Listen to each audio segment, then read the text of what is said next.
Capítulo 4. Al otro lado del río. A mediados de 1790 regresé solo a Buenos Aires. Había pasado casi un lustro desde mi partida. Ya no era un muchachito tímido. A los 20 años me sentía todo un hombre. Sin embargo, se me doblaron las rodillas cuando vi a lo lejos las siluetas queridas de mi madre, mi padre y mis hermanos que habían ido a recibirme.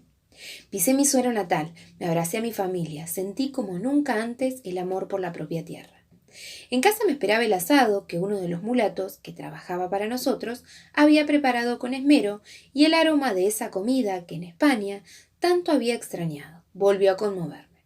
Durante el almuerzo, la sobremesa y gran parte de la tarde, conté y repetí las historias que había vivido junto a Manuel en Salamanca, en Valladolid y en los últimos días de mi residencia en España, en Madrid.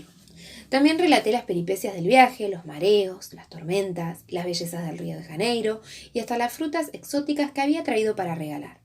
Yo no tenía casi dinero, por lo tanto, además de mi título de bachiller, que sentía una ofrenda para mi padre y para el padre de Manuel, solo traje de regalo un bellísimo abanico que mi madre empezó a usar apenas se lo entregué, aunque no hiciera falta. A la hora de los mates de la tarde, otra de las costumbres que había extrañado, le pregunté a mi padre por la situación de don Domingo. Está detenido en su casa, no pueden salir sin el permiso expreso de las autoridades, y la situación económica de la familia ha sufrido enormemente por el proceso judicial. No pasan necesidades, pero no les sobra nada. Ya no son ricos ni poderosos, y don Domingo, al que he visitado algunas veces, está muy triste. Voy a ponerme a su servicio de inmediato, padre, le dije. Es lo que corresponde y es lo que quiero hacer. Mi padre asintió, desde luego. Esa misma tarde, poco antes de que anocheciera, cruzamos a la casona de los Belgrano, franqueando la guardia de un soldado del rey que estaba apostado en la puerta. Don Domingo me recibió con un abrazo. Me preguntó cómo estaba, cómo había sido el viaje y, claro está, por su hijo. Le conté que Manuel pronto recibiría la licencia para ejercer como abogado y que, él no lo sabía y se sorprendió mucho, había obtenido nada menos que del Papa Pío VI un permiso especial para leer los libros prohibidos que la Iglesia tenía en un listado especial. Siempre supe que Manuelito sería un gran abogado, nos dijo con un suspiro, y espero que desde la corte española pueda colaborar con mi situación. Yo le aseguré que también podría contar conmigo y el hombre, a pesar de su tristeza, sonrió. Claro que sí, Francisco, me dijo. Muy pronto te pediré que te encargues de unas cuestiones comerciales que debo solucionar en Montevideo, si no estás demasiado cansado para volver a embarcar. Acepté, por supuesto. Quedamos en que zarparía en cuanto él me lo pidiera y al rato volvimos a casa. Mi padre estaba cabizbajo, no le gustaba, y a mi madre le gustaría menos todavía, que recién llegara y volviera a partir, pero entendía que ese era mi deber de gratitud. Pasaron cerca de 20 días hasta que se concretó el pedido de don Domingo. Mientras tanto, me dediqué un poco a colaborar con mi padre y bastante más a holgazanear como en mis tiempos de niño. Anduve mucho a caballo, con gran placer, porque en España casi no había vuelto a montar. Paseé con mis hermanos, concurrí a una tertulia o dos, en fin, me distraje. No podía saber, todavía, cuánto cambiaría mi vida apenas cruzara el río.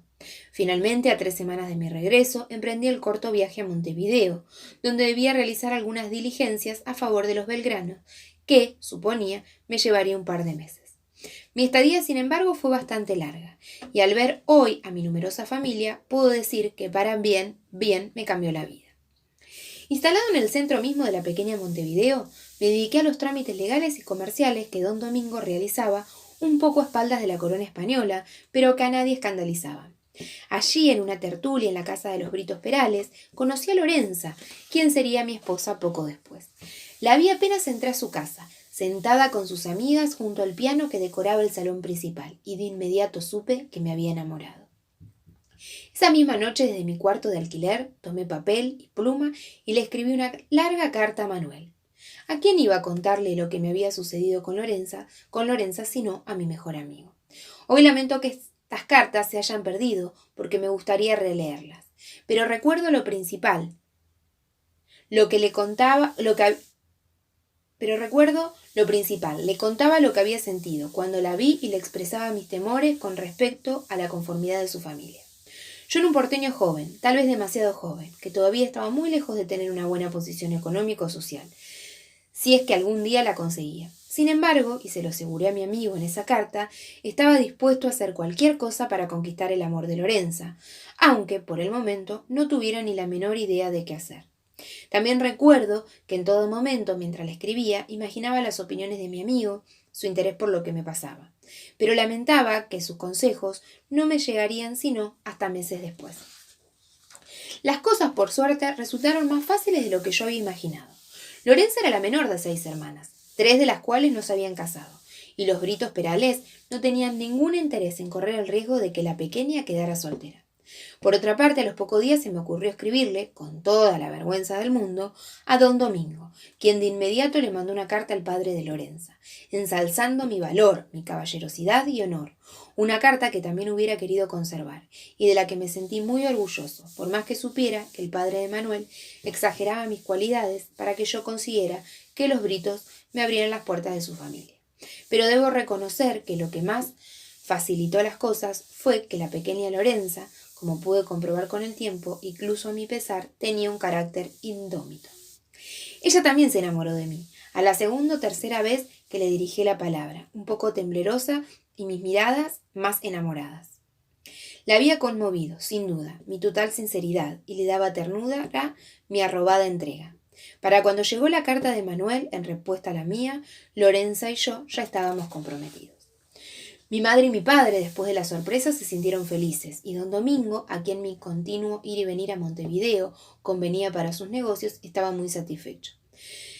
La aventura montevideana había sido exitosa. Manuel, en la carta que me envió como respuesta a la mía, me aconsejaba paciencia, que yo no había tenido, valor que había tratado de tener y confianza en mí mismo, que intenté sostener, de ahí en adelante, para siempre.